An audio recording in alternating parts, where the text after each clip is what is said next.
All right. Good evening, everybody, and Good warm evening. welcome to our online space tonight. I do know lots of people here, but still, I will say that my name is Yulia Naidic, and I am a head of Byzantine department at Sankt Ignatios College, and also I am an initiator of Ukrainian-Swedish Forum, within which we are having this meeting. And a few words about Ukrainian-Swedish Forum is a platform, firstly for dialogue and hopefully for some kind of actions in the future that can grow from this dialogue. And the topic and the framework of this forum is post-war development of Ukraine and the challenges of European security system that was caused by the full-scale invasion of Russia in Ukraine. So we do have a lot of political challenges, I would say. Some of them are good one. So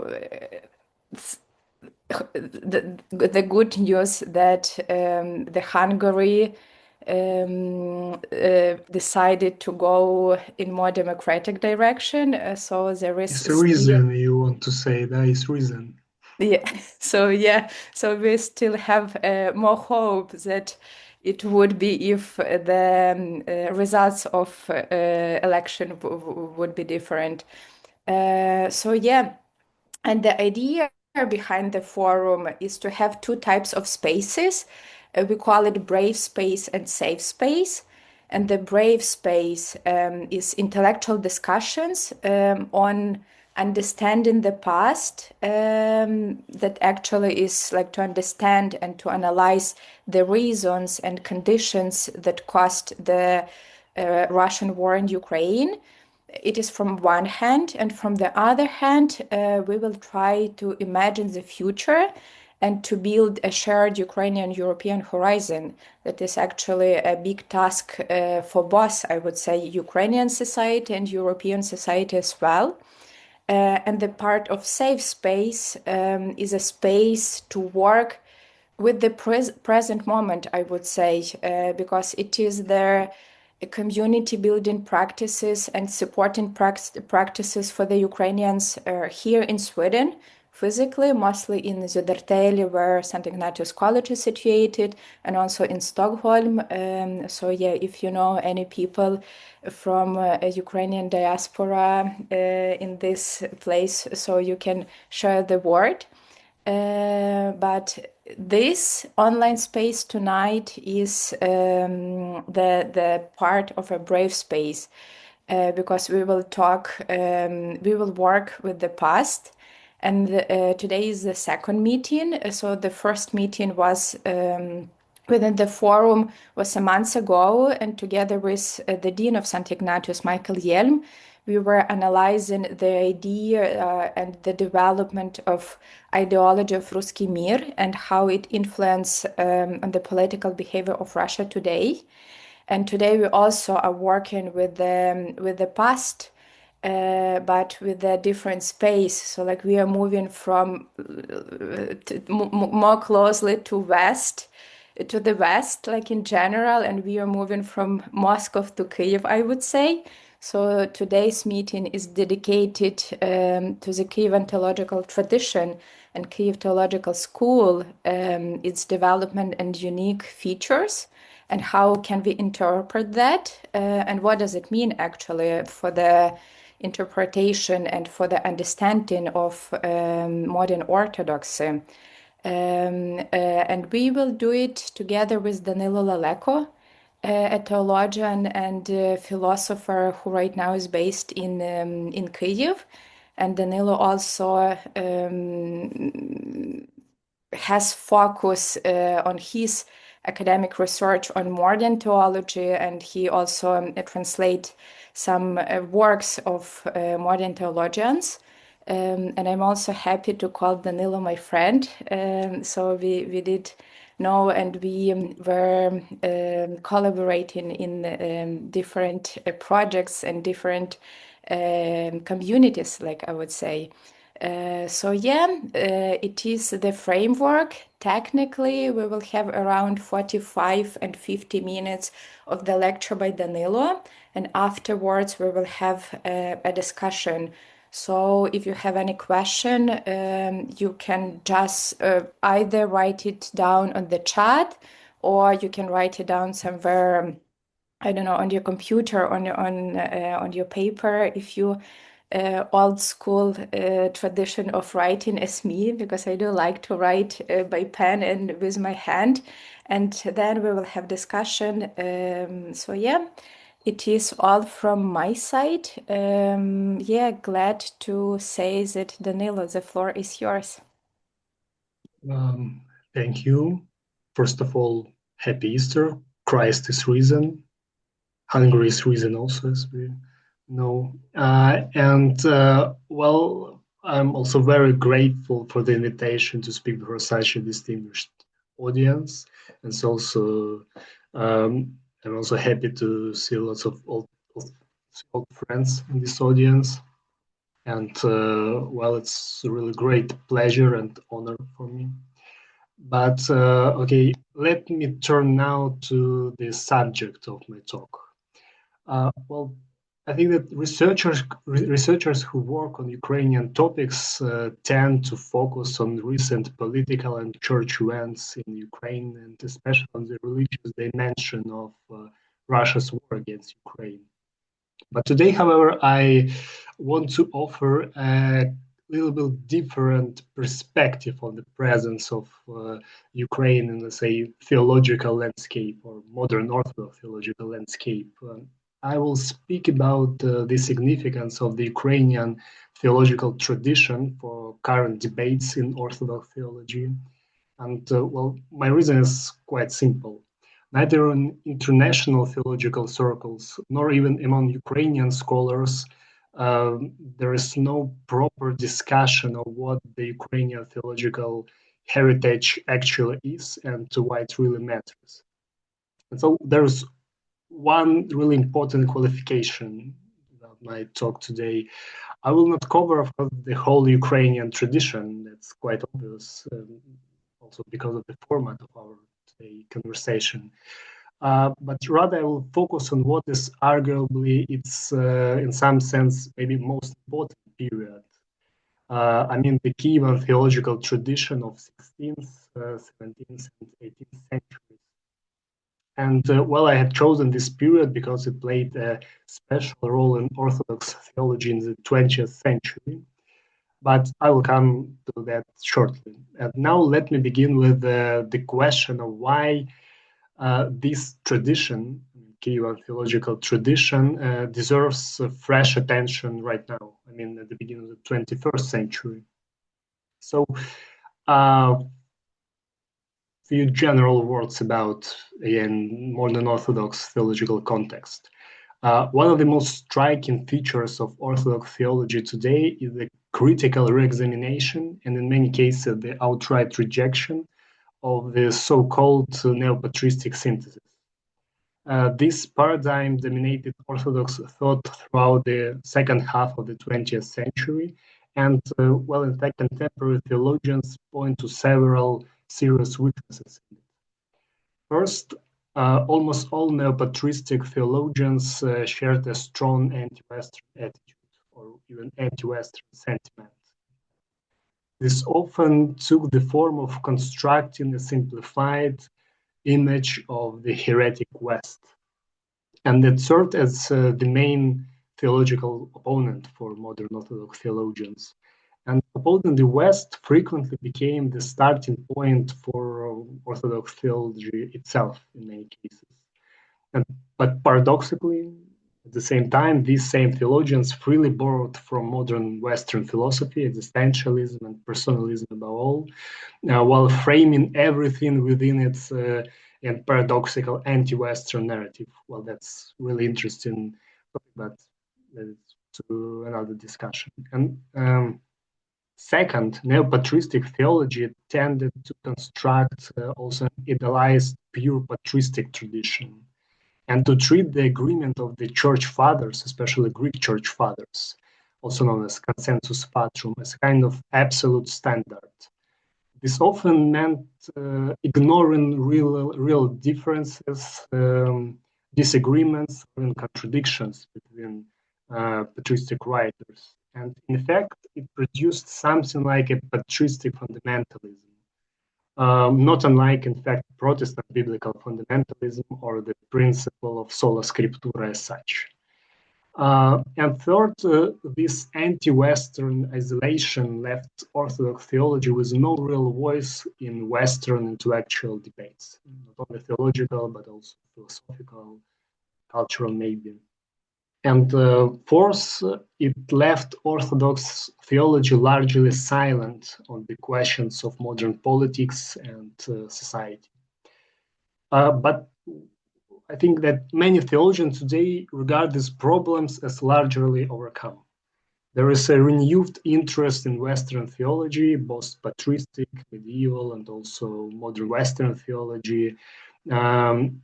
They also cultivate greater openness to ecumenical and interreligious dialogue, and there is a really growing body of Orthodox political theology. So lots of things have changed in our century. But yet the deepest root of the Neo-Patristic project, in fact, remains untouched. Most Neo-Patristic theologians were focused on specific philosophical or theological concepts, like in the case of Neo-Palamites, discussions in modern personalistic Orthodox projects, and so on. But in fact, Father George Florovsky, as the father of the Neo-Patristic Synthesis, was quite different from this. And because he did not primarily offer a theological or philosophical system, but rather he offered a historical narrative, which was the most important, for example, for his classical book, The Ways of Russian Theology. So to put it simply, Florovsky's story goes like this.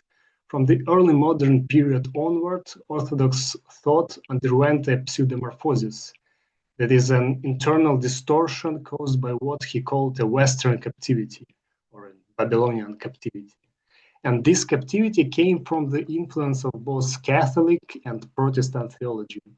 It took different forms at different times, such as the second scholasticism in the 17th and 18th centuries in Ukraine, or German idealism in 19th and the beginning of the 20th century with the so-called Russian religious philosophy, Russian religious Renaissance.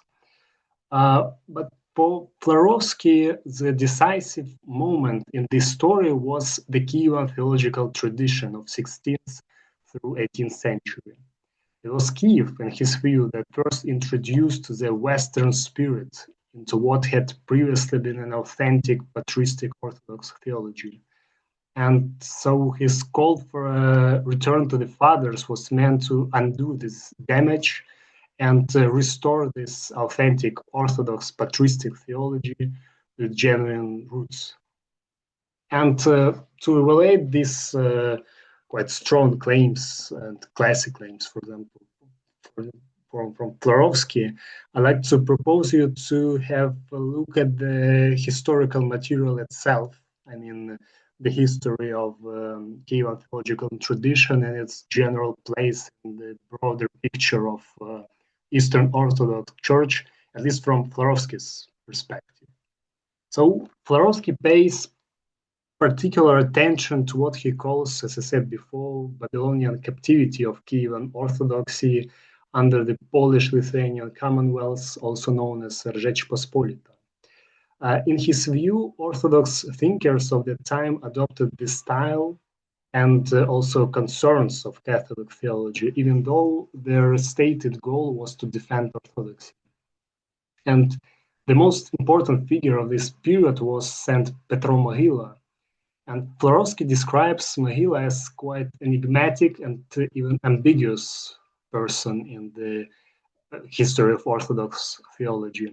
Because on the one hand, Mohyla genuinely defended Orthodoxy against Catholic expansion and the Uniate movement, which today in some sense represented by Greek Catholic tradition.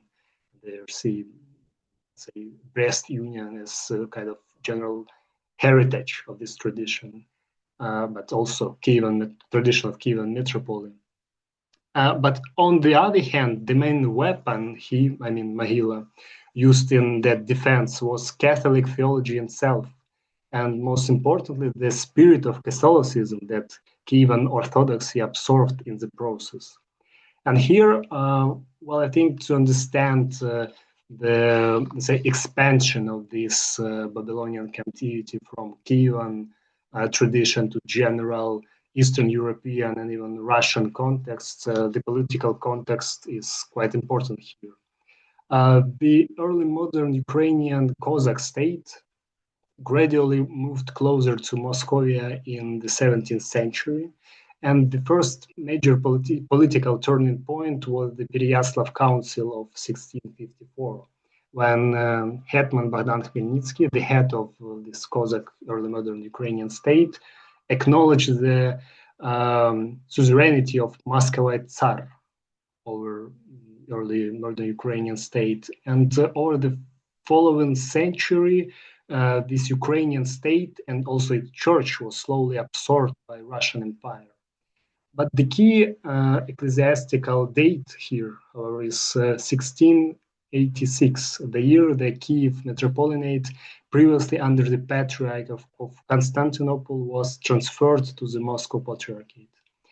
But even before this transfer, the reforms of Patriarch Nikon of Moscow had created enormous tension in this context. To put it simply, Nikon carried out a general liturgical and textual reform, bringing Muscovite church books into line with the reforms which Petro Mahila had introduced in Kiev in 1630s. This provoked the great schism in Russia church history, quite well-known schism, the split between so-called Nikonians, or supporters of church reforms in Russia, and old believers who insisted on preserving all their local Muscovite customs and traditions. And what inflamed the conflict further was the fact that the editors of the revised Muscovite service books was mostly Kievan scholars, and also mostly graduates of the Kyivan Mahila Academy. And this really matters because up to that point, Muscovite ecclesiastical elites had generally regarded Kyivan Orthodoxy as heretical or even just as Latin Christians. And it's a little bit different topic, but there is one striking fact that illustrates how sharp this division between Ukrainian Orthodoxy and Muscovite Orthodoxy at the beginning of the 17th century was. Until roughly the mid-17th century, Ukrainians who moved to Moscovia was required to be rebaptized. And this shows just how clearly Muscovite Orthodoxy distinguished itself from the Kiev at the beginning of the 17th century. And this, in this sense, the adoption of Kyivan forms was kind of a scandal to thinkers and ecclesiastical elites at that time in Moscow. But also it exposed the kind of absurdity of Russian or modern Russian propaganda, claiming that Ukrainians and Russians have always been one people, ecclesiastically, politically, culturally, and even ethnically, in fact. And it shows not only on the Ukrainian side and their self-awareness, let's say, but also from Muscovite side, in fact, because there was clearly distinguished themselves from Kyivan religious tradition and Ukrainians as such. But after Nikonian reforms, and especially from the early 18th century onward, Kyivan clergy and graduates of the Kyiv Mahila Academy came to occupy key positions in the Russian church and also educational system. For example, Simeon Polotsky founded the first institution of higher education in Moscow, also known as Slavic Greek School in Moscow. Stefan Yavorsky became the head of the Russian church after Peter I abolished the Patriarchate.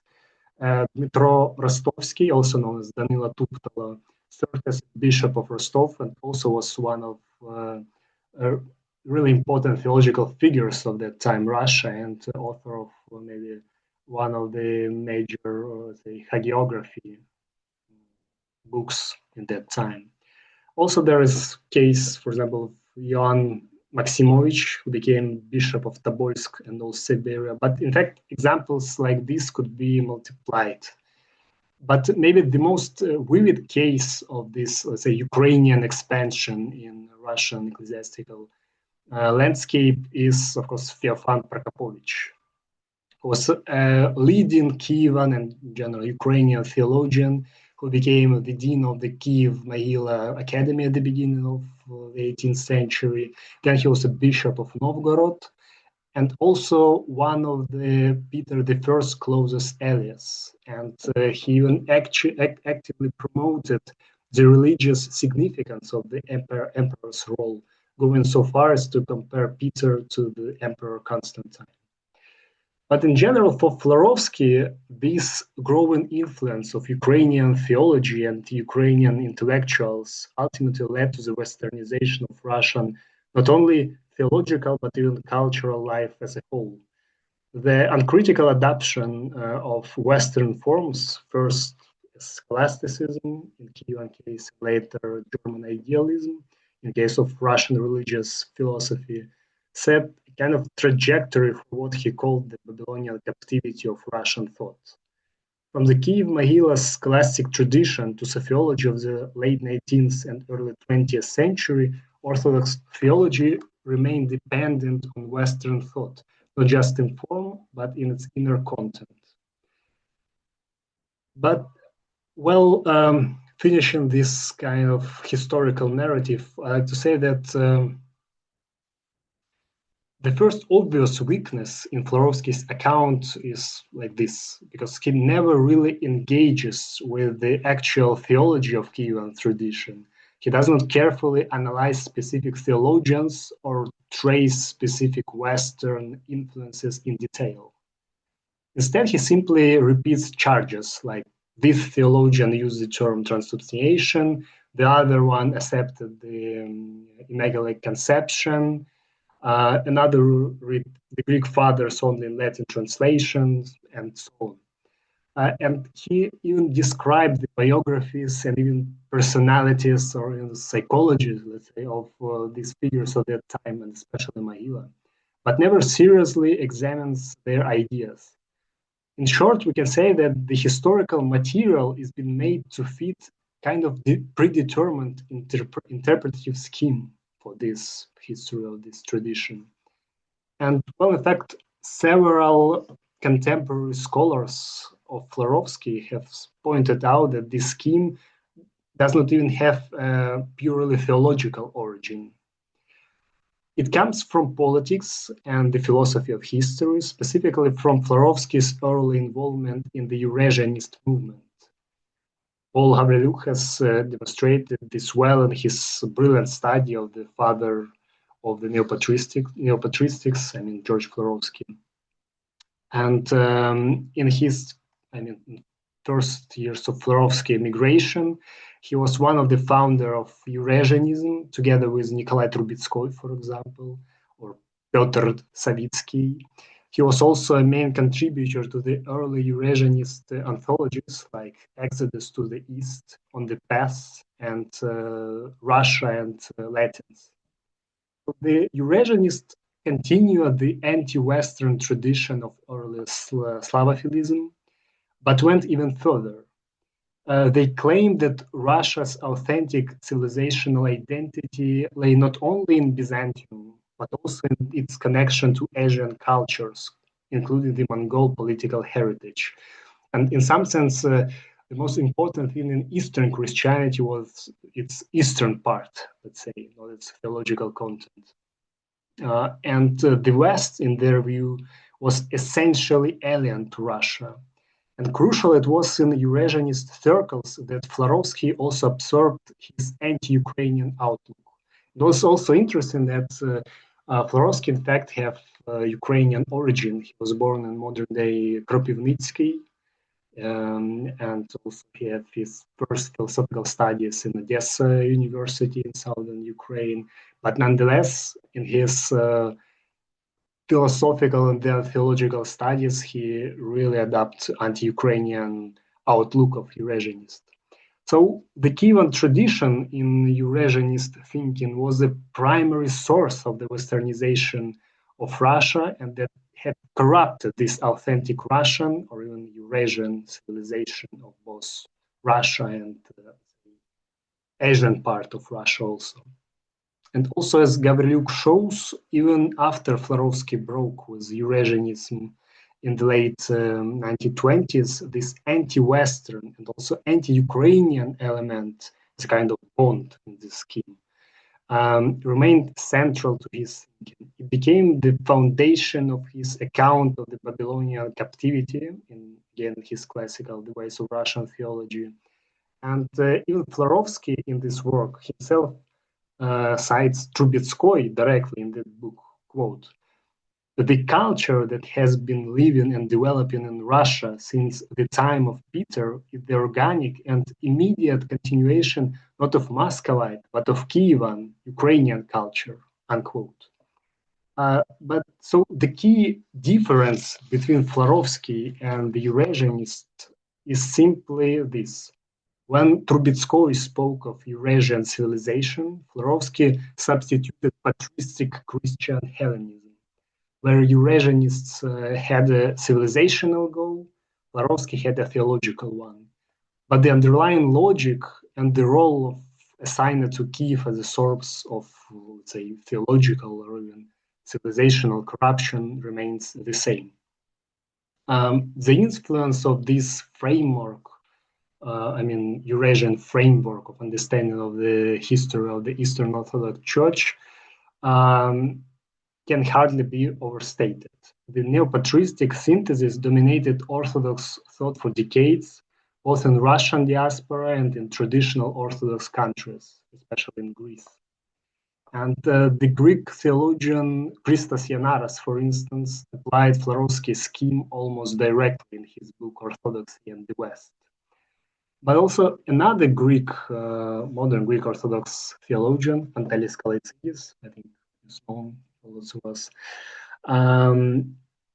has, I think, really correct in when he described Yanaras' approach as a structural anti-Westernism. There is kind of historical structure rather than real historical or even theological content. So the parallel between Florovsky and Yanaras is exact. Yanaras describes, for example, Westernization of 19th and early 20th century Greek academic theology in almost the same terms Florovsky used for the Kyivan tradition.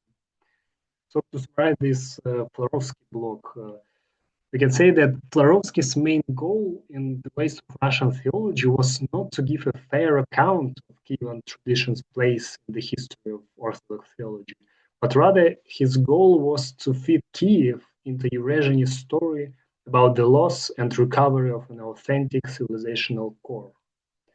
And for Trubetskoy, overcoming Westernization meant recovering Eurasian culture.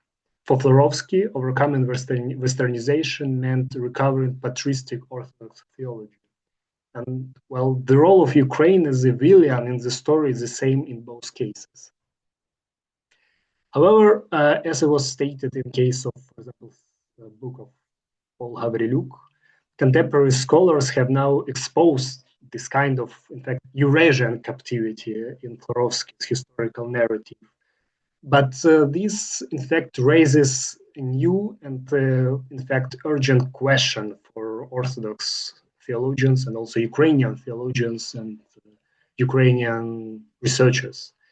If Florovsky's reading of the Kyivan school is wrong, or rather not quite transparent in its motifs, what can we say positively about this tradition? And what is the Kyivan theological tradition and what does it offer?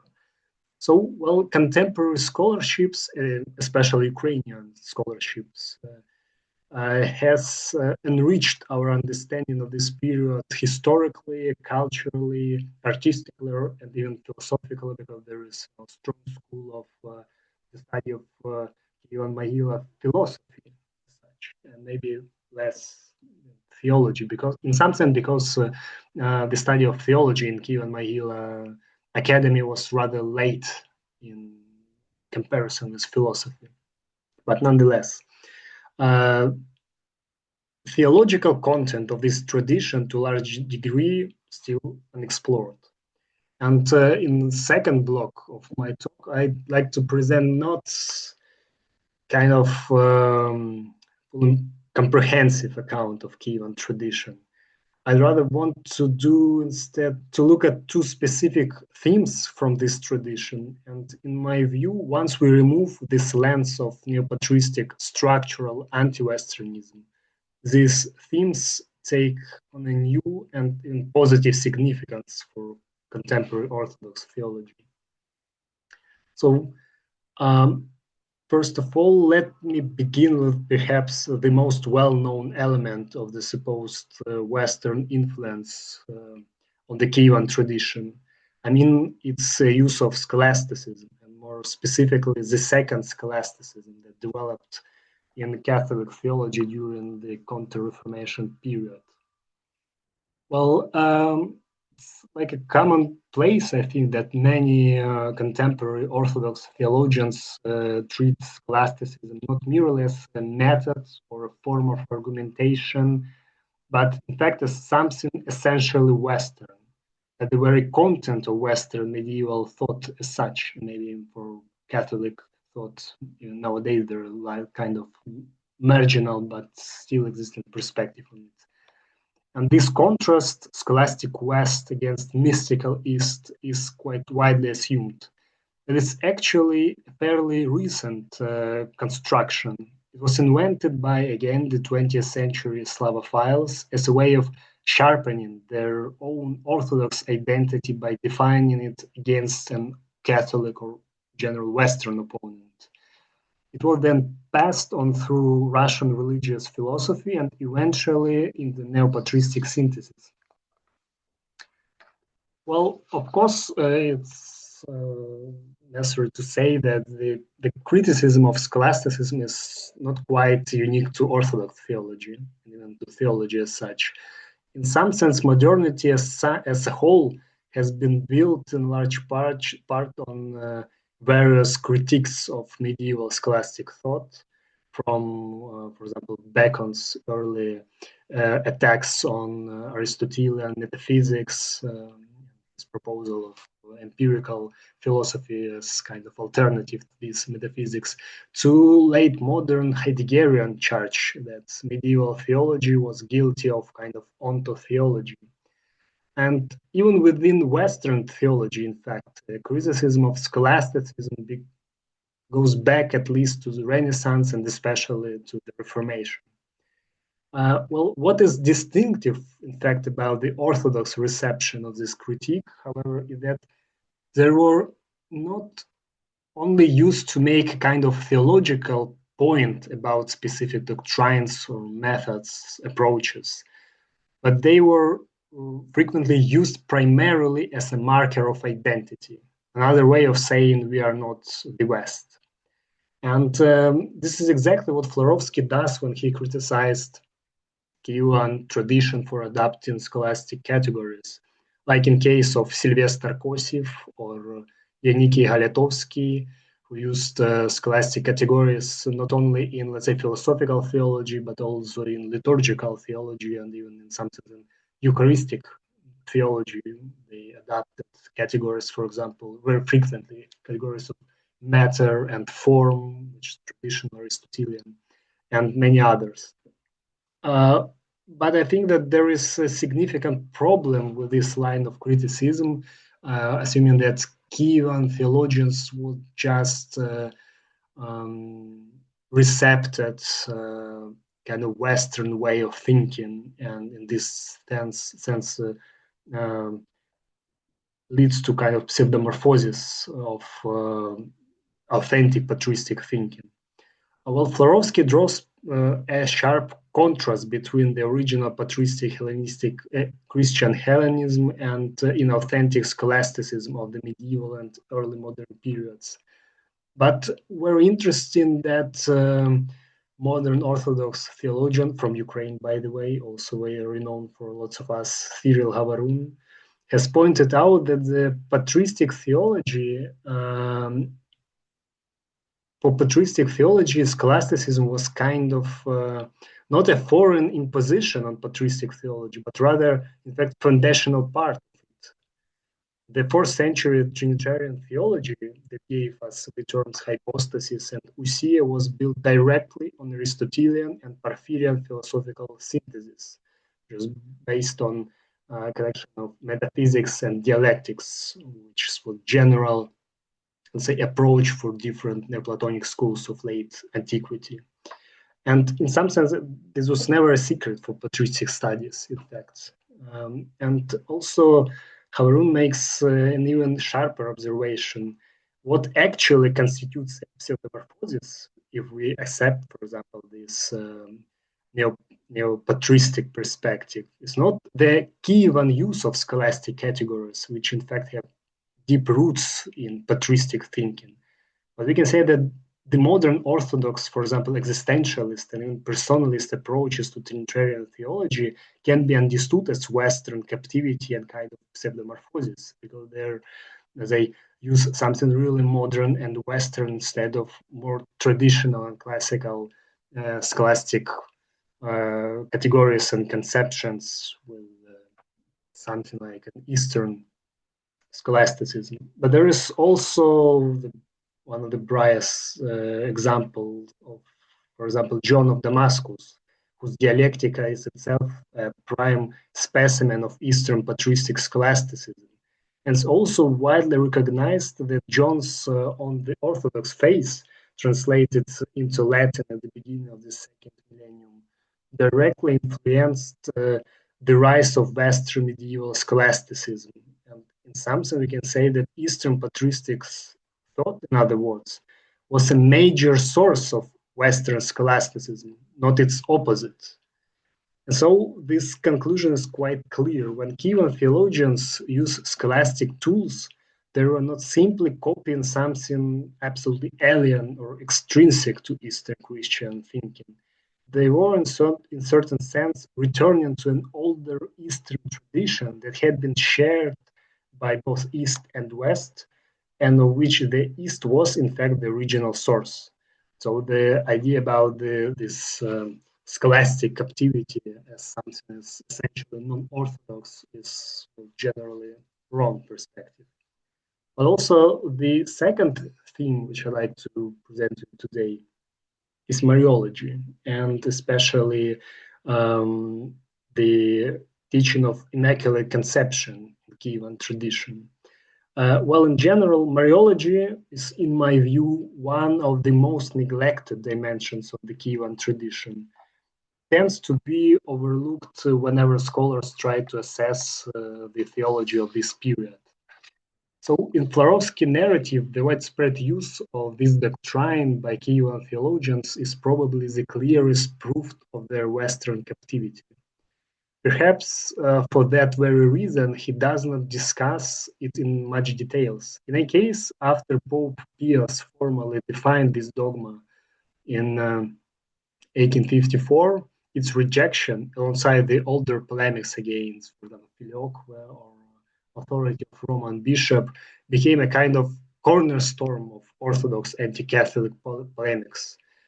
And one example here is the letter of Patriarch Ephemius of 1895, written precisely as a critique and condemnation of the new dogma. So the rejection of the Immaculate Conception thus became another marker of Orthodox identity, defined negatively as not Catholic, in fact. And because it's a doctrinal matter rather than a mere philosophical one, unlike scholasticism, many Orthodox theologians feels even more confident that it represents something essentially foreign to Orthodoxy. On this view, the Kyivan theologians' embrace of the doctrine would seem to confirm Florovsky's point about Western captivity. And this is not just an anti-Western Orthodox position, in fact, it's quite a strange thing. For example, contemporary Ukrainian historians have said something very similar. The well-known Ukrainian historian Natalia Yakovenko, in her work on Yaniki Galiatovsky, points out that the theme of the Immaculate Conception entered Kyivan theological thought partly through popular piety, which had adopted Catholic Marian iconography, but it was also embraced by leading Kyivan theologians. Yakovenko states that one may state with confidence that all the notable Mahilians of the second half of the 17th century was devotees of the cult of the Immaculate Conception. And also, what's the most important here is that Yakovenko describes this as a deviation from Greek Marian doctrine.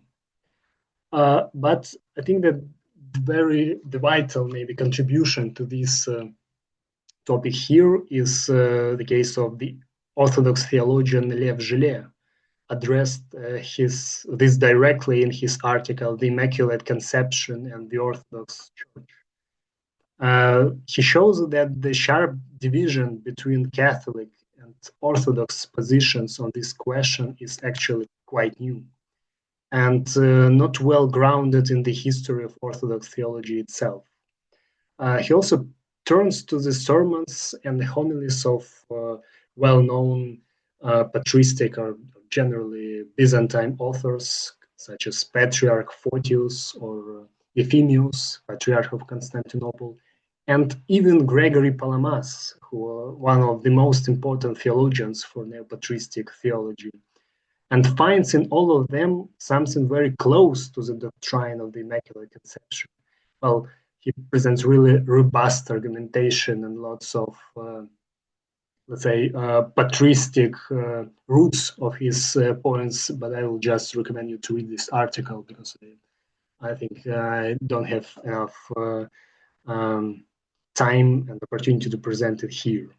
But what is really important for our topic here is that Gillet also looks directly at the Kyivan tradition and gives a clear negative answer to Yakovenko's claim about a kind of deviation of Kyivan tradition from Greek Marian doctrine. Well, the Kyivan Marian cult is not a deviation from Greek Mariology, and to make his point, he cites Old Believers, a group, as I mentioned before, this group, the most conservative or traditionalistic group of thinkers in times of Great Russian Schism. And it's also a group which hardly can be suspected of kind of Latin sympathies. So, quote from Gillet. All this, he meant the conception of Immaculate Conception, all this cannot be explained as a work of Polish Latinizing influence. We have seen that much was written on the same lines in Greek East, as it was stated before, when as a result of other Greek influences, attacks were launched in Moscow against the doctrine of Immaculate Conception. A protest was made by the Old Believers, a sect separated from the official church by reason of its faithfulness to certain ancient rites.